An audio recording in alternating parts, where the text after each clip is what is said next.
Pernah nggak kamu disakiti, tapi memilih diam? Bukan karena kamu lemah, tapi karena kamu sudah lelah berdebat dengan orang yang tidak pernah mau mengerti. Saat kamu diam dan tetap tenang, orang yang menyakitimu justru sedang berjalan menuju balasannya sendiri. Di video ini kamu akan memahami mengapa diam bukan kekalahan, mengapa ketenanganmu adalah kekuatan, dan bagaimana hidup bekerja membalas tanpa kamu harus melukai siapapun. Tonton sampai akhir, karena mungkin ini adalah jawaban yang selama ini hatimu tunggu. Banyak orang mengira saat seseorang tidak membalas, tidak melawan, atau tidak membela diri dengan kata-kata, itu artinya dia lemah. Padahal kenyataannya justru sebaliknya. Diam adalah keputusan sadar untuk tidak membiarkan emosi sesaat menguasai diri. Saat kamu disakiti, reaksi paling mudah adalah marah, membalas, atau ingin membuat orang lain merasakan luka yang sama. Namun ketika kamu memilih diam, kamu sedang menunjukkan bahwa dirimu lebih berharga daripada konflik yang tidak akan pernah selesai. Diam adalah bentuk kendali diri yang sangat kuat. Kamu sedang berkata pada dirimu sendiri bahwa ketenangan batinmu lebih penting daripada memenangkan perdebatan. Orang yang menyakitimu mungkin berharap melihatmu hancur, terpancing emosi, atau bereaksi berlebihan. Ketika itu tidak terjadi, mereka kehilangan kekuatan atasmu. Dalam keheningan, kamu sedang melindungi dirimu dari kata-kata yang bisa kamu sesali di kemudian hari, dan dari tindakan yang hanya akan memperpanjang luka. Lebih dari itu, dia memberi ruang bagi kesadaran untuk bekerja. Saat kamu tidak terburu-buru bereaksi, kamu bisa melihat situasi dengan lebih jernih. Kamu mulai menyadari bahwa tidak semua hal perlu dijelaskan, dan tidak semua orang layak menerima energimu. Diam bukan bentuk menyerah, melainkan tanda bahwa kamu sudah cukup dewasa untuk memilih pertempuran yang benar. Di titik ini, kamu tidak sedang kalah. Kamu sedang naik level, meninggalkan drama, dan memilih kedamaian sebagai bentuk kemenangan paling nyata. Ketika seseorang menyakitimu, entah dengan perkataan, sikap, pengkhianatan, atau perlakuan yang tidak adil, energi yang mereka lepaskan bukanlah energi yang netral. Itu adalah energi negatif yang lahir dari emosi seperti ego, amarah, iri, atau ketidaksadaran. Banyak orang mengira energi itu akan hilang begitu saja, padahal sebenarnya tidak. Energi selalu bergerak dan selalu mencari tempat untuk kembali. Saat kamu memilih diam dan tidak membalas dengan kebencian, kamu sedang menolak untuk menjadi wadah dari energi negatif itu. Kamu tidak menampungnya, tidak mengolahnya menjadi amarah, dan tidak mengirimkannya kembali dalam bentuk luka baru.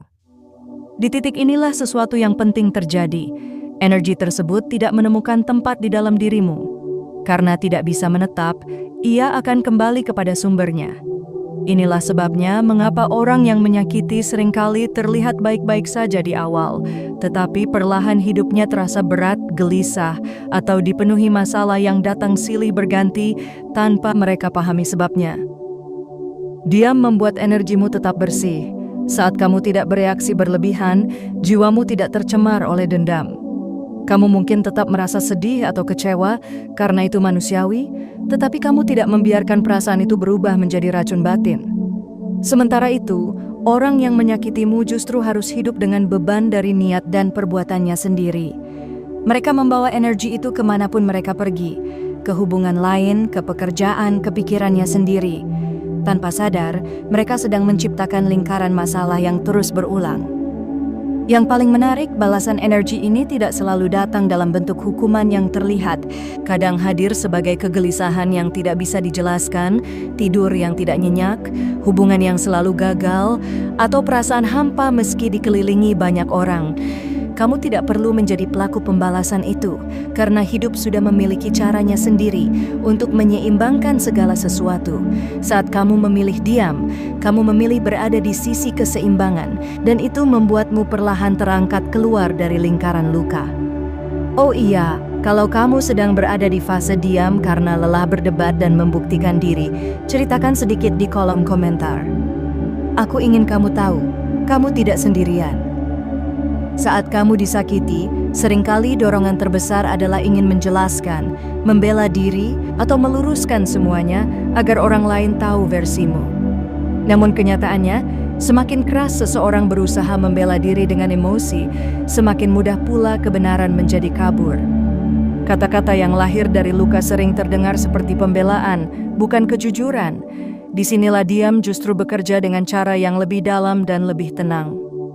Ketika kamu tidak bereaksi berlebihan, tidak sibuk membenarkan diri, dan tidak terpancing untuk menjatuhkan balik, orang-orang di sekitarmu mulai mengamati. Mereka melihat perbedaan antara ketenanganmu dan kegelisahan orang yang menyakitimu. Tanpa perlu kamu ceritakan apapun, sikapmu menjadi bahasa yang paling jujur. Dia membuat orang lain menilai dari perilaku, bukan dari cerita sepihak. Perlahan, celah-celah kebohongan mulai terlihat, karena kebohongan selalu membutuhkan energi untuk dipertahankan, sedangkan kebenaran cukup berdiri apa adanya. Dalam keheninganmu, orang yang menyakitimu seringkali justru merasa tertekan. Mereka berharap kamu bereaksi agar mereka bisa membenarkan tindakannya, atau agar situasi terlihat seimbang seolah kalian sama-sama salah. Saat itu tidak terjadi, mereka mulai kehilangan pijakan. Untuk menutupi kegelisahan, mereka mungkin berbicara lebih banyak, menjelaskan terlalu panjang, atau bahkan menambah cerita baru. Tanpa disadari, sikap inilah yang justru membuka mata banyak orang. Bukan karena kamu menuduh, melainkan karena mereka sendiri yang menunjukkan ketidakkonsistenan. Diam juga memberi waktu bagi fakta untuk berbicara. Hubungan, sikap, dan pola perilaku seseorang tidak bisa disembunyikan selamanya. Seiring waktu, orang akan melihat bahwa apa yang terjadi padamu bukan kejadian tunggal, melainkan bagian dari pola yang sama yang juga dialami orang lain. Saat itu tiba, kamu tidak perlu merasa puas atau bangga. Cukup tahu bahwa kebenaran memang tidak perlu dibela dengan teriakan. Dalam diam, ia tumbuh, menguat, dan akhirnya menemukan jalannya sendiri untuk terlihat. Ketika seseorang menyakitimu, seringkali yang paling membuat perih bukan hanya lukanya, tetapi kenyataan bahwa seolah-olah tidak ada balasan yang langsung terjadi. Mereka terlihat baik-baik saja, bahkan mungkin tampak lebih bahagia, sementara kamu masih berusaha menyembuhkan diri. Di titik ini, banyak orang mulai meragukan makna diam dan bertanya-tanya apakah keadilan benar-benar ada. Padahal, waktu tidak pernah bekerja dengan tergesa-gesa dan justru disitulah keadilannya. Balasan yang datang melalui waktu jarang berbentuk sesuatu yang dramatis atau bisa dipamerkan. Ia hadir perlahan, nyaris tidak disadari.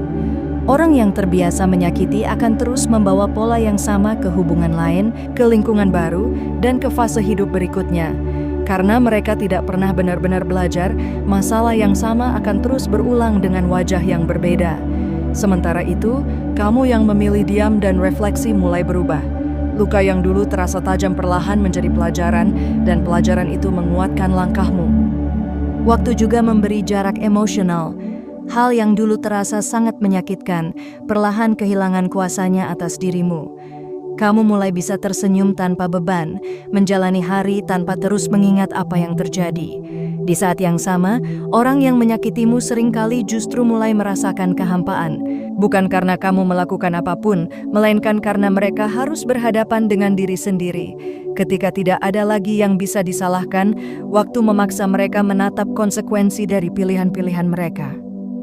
Yang paling menenangkan dari peran waktu adalah kenyataan bahwa kamu tidak perlu menunggu balasan itu untuk merasa menang.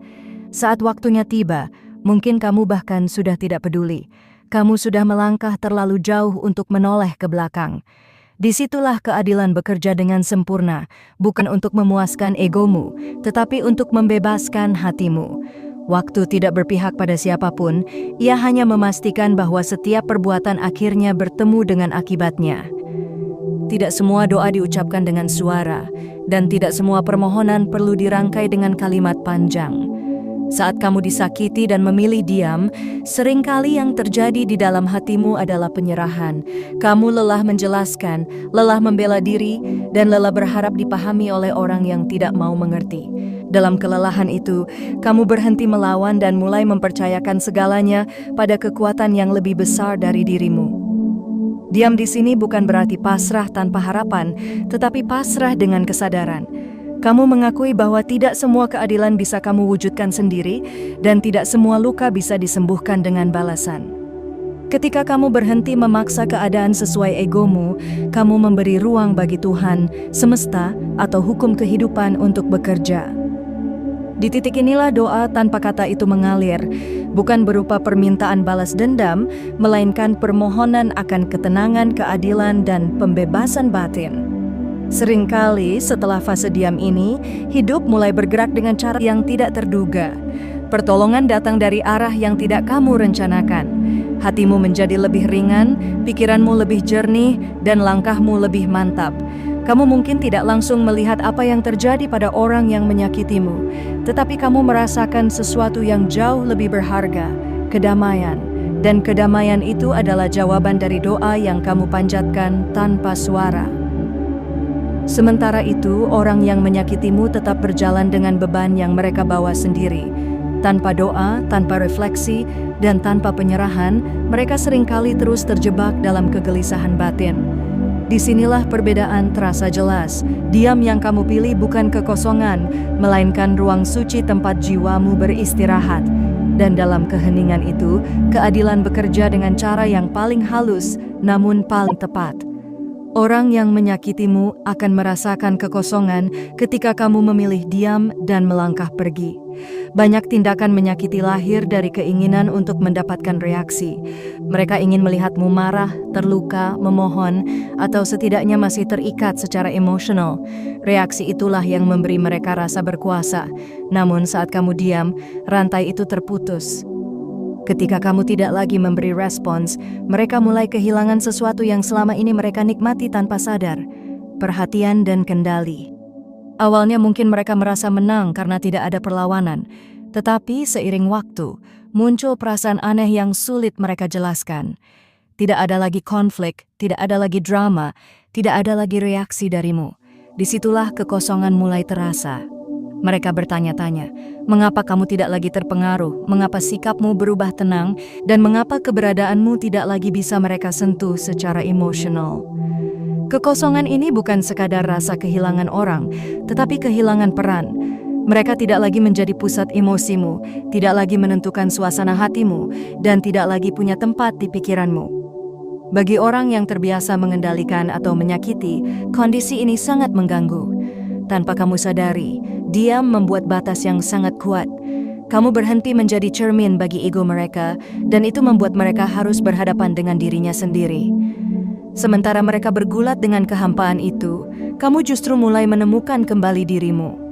Ruang yang sebelumnya dipenuhi luka dan kebisingan perlahan terisi oleh ketenangan dan kesadaran baru. Kamu tidak perlu melihat atau mengetahui apa yang mereka rasakan. Cukup tahu bahwa saat kamu memilih diam dan menjaga jarak, kamu telah merebut kembali kuasa atas hidupmu.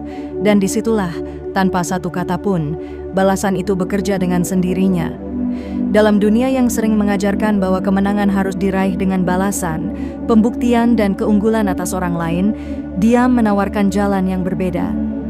Jalan ini mungkin tidak terlihat hebat dari luar, tetapi sangat kuat di dalam. Saat kamu memilih untuk tidak membalas luka dengan luka, kamu sedang memutus rantai penderitaan yang seharusnya bisa berlanjut tanpa akhir.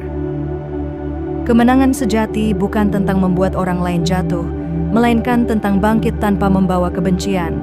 Ketika kamu mampu tetap tenang, tetap berbuat baik pada dirimu sendiri, dan tetap melangkah maju tanpa dendam, kamu telah melampaui orang yang menyakitimu. Mereka mungkin masih sibuk dengan pembenaran, ego, dan konflik batin, sementara kamu sudah bergerak menuju versi dirimu yang lebih dewasa dan lebih utuh. Di titik ini, kamu tidak perlu pengakuan siapapun, karena kedamaian batin adalah bukti yang paling nyata. Diam juga menunjukkan bahwa kamu tidak lagi hidup untuk membuktikan apapun. Kamu tidak perlu menjelaskan siapa yang salah dan siapa yang benar, karena hidupmu sendiri sedang berbicara. Cara kamu pulih, cara kamu tetap lembut meski pernah terluka, dan cara kamu memilih tenang di tengah ketidakadilan adalah bentuk kemenangan yang tidak bisa dirampas siapapun. Ini adalah kemenangan yang tidak berisik, tetapi dampaknya panjang dan dalam. Pada akhirnya, orang yang menyakitimu mungkin tidak pernah meminta maaf, mungkin juga tidak pernah mengakui kesalahannya. Namun itu tidak lagi penting, karena kemenanganmu tidak bergantung pada perubahan mereka, melainkan pada keputusanmu untuk tidak menjadi seperti mereka. Kamu menang bukan karena mereka kalah, tetapi karena kamu memilih cahaya daripada kegelapan. Dan itu adalah bentuk kemenangan yang paling tinggi. Diam yang kamu pilih setelah disakiti bukanlah bentuk kekalahan, melainkan perjalanan menuju kedewasaan batin. Dalam setiap chapter, kita melihat bahwa diam memiliki kekuatan yang sering diremehkan. Ia menjaga energimu tetap bersih, memberi ruang bagi kebenaran untuk muncul, dan menyerahkan keadilan pada waktu serta hukum kehidupan yang tidak pernah salah alamat. Tanpa kamu sadari, dengan diam kamu sedang melindungi dirimu sendiri dari luka yang lebih dalam dan konflik yang tidak perlu. Orang yang menyakitimu tidak selalu langsung mendapatkan balasan yang terlihat, tetapi hidup tidak pernah lupa. Energi kembali pada sumbernya, waktu menata keadilan dengan caranya sendiri, dan kekosongan perlahan menyapa mereka yang kehilangan kendali atasmu. Sementara itu, kamu justru tumbuh. Kamu belajar tenang, belajar melepaskan, dan belajar bahwa kebahagiaan tidak pernah lahir dari balas dendam, melainkan dari kebebasan batin. Sebagai penutup, ingatlah satu hal penting. Kamu tidak perlu membuktikan apapun kepada siapapun. Cukup jaga hatimu, rawat ketenanganmu, dan terus melangkah dengan niat baik. Diam yang lahir dari kesadaran akan selalu membawa kelegaan, dan pada akhirnya hidup sendirilah yang akan menyelesaikan semua yang tidak perlu kamu perjuangkan.